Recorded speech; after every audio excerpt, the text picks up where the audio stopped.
O'rtoqlar, sizlar uchun zo'r kvartira topib qo'ydim. Shundoq metro 150-200 metr narida joylashgan, yonida magazin, do'kon, bozorchalar ham bor. Hattoki mana ko'rib turibsizlar, bolalar o'ynaydigan maydonchalari, mahalla juda ham keng, dom ham yo'li yuzida joylashgan. Hamma narsaga qulay. Sergeli tumani, Sergeli 1da joyiga, lekin vashcha gap yo'q o'rtoqlar. Kvartiramiz 3 xonadan iborat. Endi ichkarilarni ko'rsataman, ketdik. Mana o'rtoqlar, uyimiz yo'li bo'yida joylashgan, ko'ryapsizlar, avtobus, metro, bozorcha, bozorlarda muammo yo'q, zo'r joy ekan, vakati. Uyga holatiga keladigan bo'lsak, mana hozir mehmonxonada turibmiz. Mana bu konditsioner qolar ekan, hamma narsalar ham qolsa kerak. Uyimizning holati to'g'ri, qiladigan ishlari bor. Lekin hozirchalik kirib yashab tursa bo'ladi. Lekin bitta remont qilib olsanglar, vashcha ishkalat bo'ladi. Bu podyezddan kirish eshigimizni, shkaflarga joy. Mana bu bitta xonalarimiz joylashgan. Eng qizig'i bu yerda ikkita sanuzul bor. Mana yuvinish xonasi va bu yerda hojat.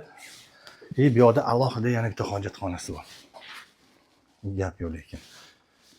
O'rtoqlar, fransuskiy planirovkada uyimiz 7-qavatda joylashgan. 9 etajga dom. Bu yerda bo'lsa, mana bolalar xonasi. Bilasizlar, anaqa 9 etajga mana shunaqa kichikroq bo'ladi xonalari. Bu yerda kattalar uchun yotoqxona. O'rtoqlar, uyimizning narxi keladigan bo'lsa, 66 ming bo'lsa, berib mo'ljal qilamiz. Kelinglar, zo'r joy. Kommentariyaga fikringizni yozinglar.